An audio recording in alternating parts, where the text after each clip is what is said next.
Welcome back to Serger Tip Clips. Speaking of welcoming, I'd like to welcome a new member of the BERNINA Serger family.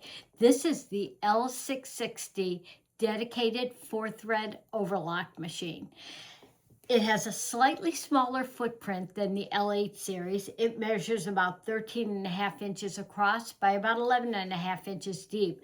But with the slide-on table, you can add another 5 inches to the surface on the left and 3 inches on the front. You'll want to check with your dealer on availability to take it for a test drive. But if you like to work with two separate machines, the L660 and the 620, which is the dedicated cover stitch machine, might be just the two for you. Let's take a tour of the machine. I'll do the test driving today, and I know you'll love it. If you already own the L850 or the 860, good news. All of your feet and attachments will fit on the 660. Let's take a look inside the accessory case. This cover is like a little storage unit. I just put in the tweezers, the screwdriver, a brush. There are other things that'll fit in here as well. But on this side, it even has a foam pad where you can put gently used needles if you're switching the type of needle or size that you need for a project, which is very handy. We have spool caps, oil, the screwdriver that takes off the stitch plate when you need to clean it, some extra needles, thread nets. So that will get us started over there. And let's go take a look at the machine. Let's start at the top and take a tour of the BERNINA L660. Here we have our retractable thread antenna. I've got 4 cones of thread on, not threaded up yet. My cone holders are on. Let's come down and take a look at the top of the machine. And let's look at some of the features right here. On the top left, we have our presser foot pressure adjuster. You have light, medium, and heavy for that. And all you have to do is just turn the knob. There's heavy, medium, light, so whichever one you want. This has manual tension controls. Okay, so this will be for our left overlock needle, right overlock needle, upper looper, and lower looper. So we're going to get that threaded up, and you can see they are color-coded: yellow for the left needle, green for the right, blue for the upper looper, red for the lower looper.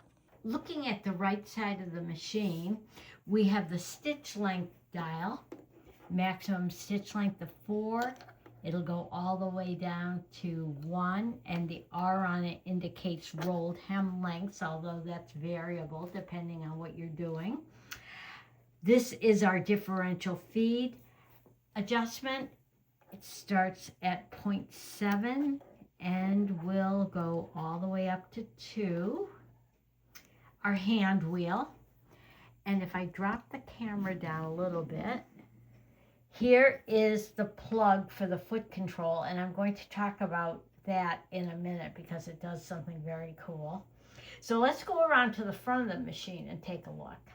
On the lower right front, we have speed control for stitching so that you can stitch at a comfortable rate of speed from the minimum all the way up to the maximum speed. Below that is the light button, and this does something very cool. If you watch over here, we can dim that light according to what you want, and then you can press it to shut it off, press it again, and it's back to full power again for the light. And right below that is our freehand system or knee lift. So that goes right in here. And I'll show you some of the magic that does too. Let's move over to the rest of the machine and see that. Let's thread the needles. I'm threading the left one that has the yellow threading route. I've brought it up over the antenna and I'm clicking it into the pretension area back here. I have my presser foot up to make sure that my tension discs are open. Bring it across under here, coming up where that yellow dot is, and bring it up over that arm. And so it's down. Bring it under this little projection into the left needle thread guide up here, the one right above the needle. And here is our needle threader. And you can see the yellow window down here is for our left needle.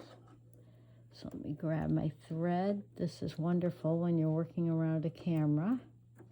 Perfect. Thread it up. Let me grab the thread behind there and pull it.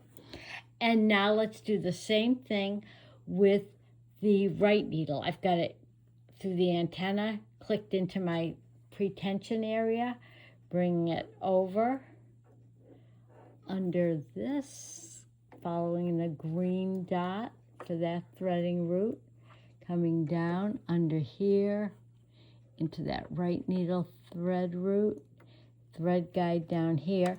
Now I'm pushing the window. There's the yellow, but let's go into the green. That'll be for the right needle. Swing it down.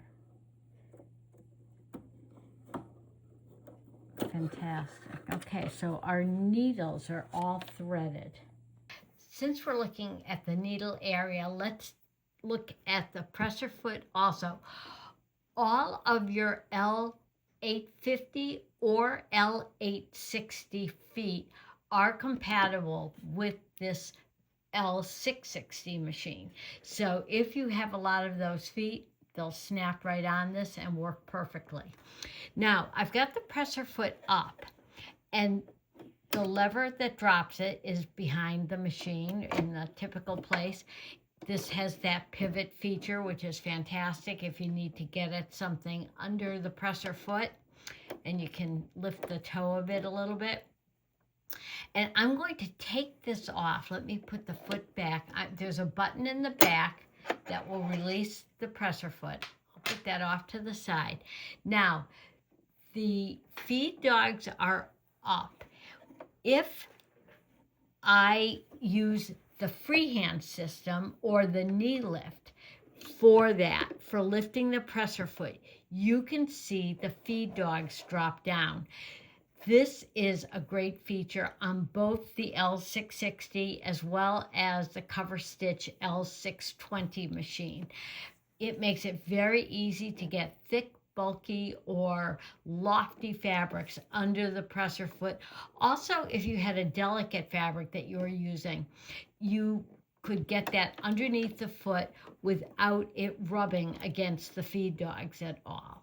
So that's a wonderful feature, and that's using your freehand system, the knee lift.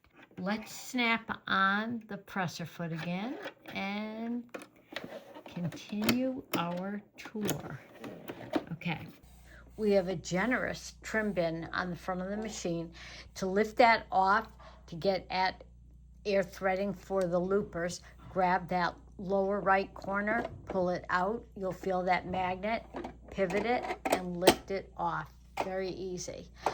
Let's look at threading those loopers.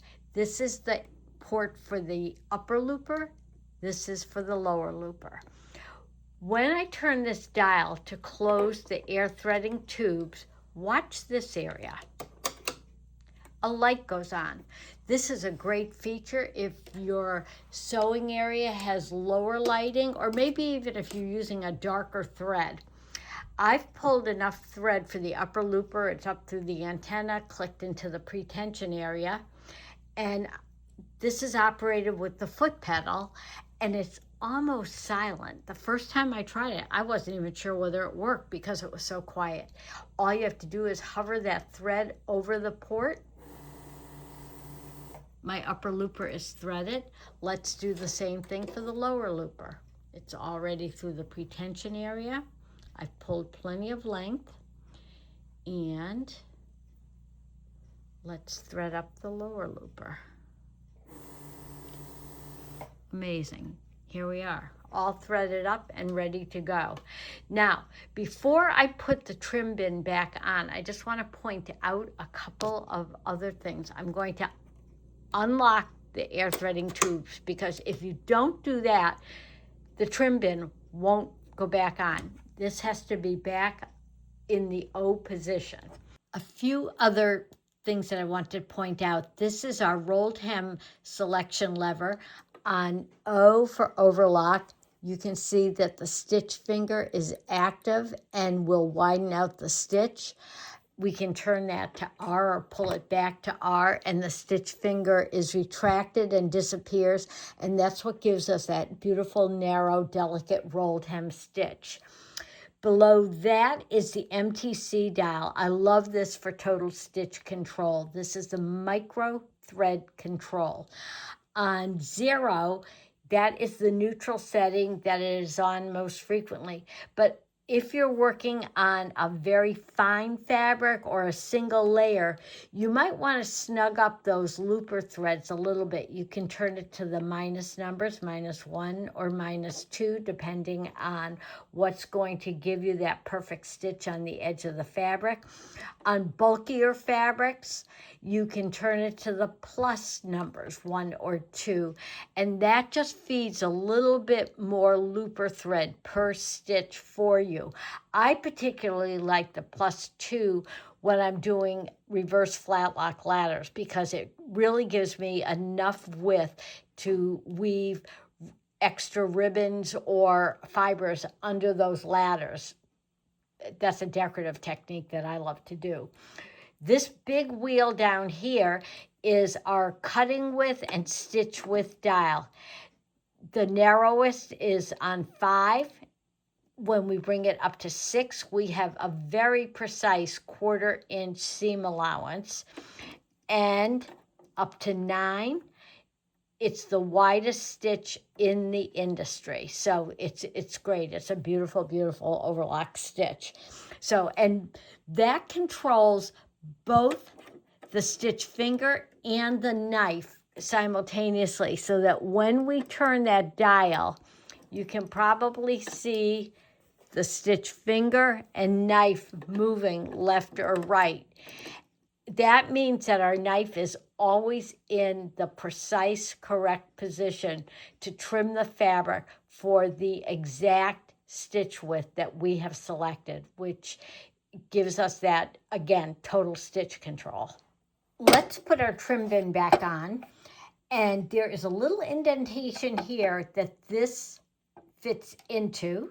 So I'm just going to put that in. We're going to pivot it, and the magnet grabs it back on. And now I want to show you how you can even get more room on the surface of the serger. Bernina has thought of everything. On this compact machine, they have provided a slide-on table for extra support on your serging projects.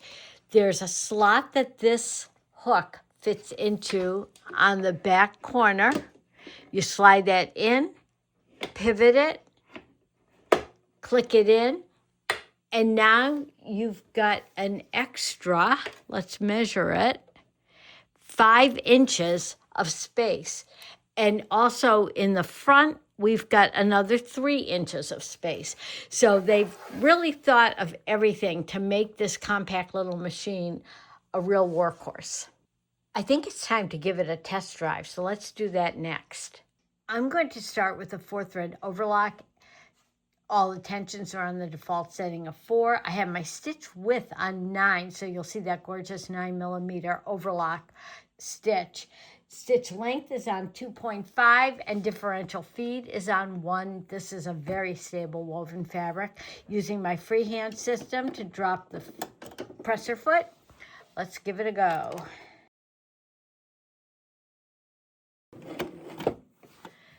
There is that beautiful Bernina stitch, 9mm wide. Here's the back side of it, just beautiful. Another great feature on the L660 is the programmable foot pedal. Right now, I am stopping with my needles up. With the heel kick on the foot pedal, all I have to do is hold it for a couple of seconds, wait for that beep, and now when I stop, my needles will stop in the down position. Let's take a look. And to reverse it and go back to needle up, I do the exact same thing. Hold the heel kick for a couple of seconds, wait for that beep, and now when I stitch, the needles will stop in the up position. Super easy and so handy. I adjusted the cutting and stitch width dial to 6.0 for that perfect 1/4 inch seam allowance that quilters, bag makers, and garment sewists love. And you can see it is absolutely on the money for a 1/4 inch. Thanks for joining me today. When you test drive the L660, I know you'll love it as much as I do. Happy sewing and serging.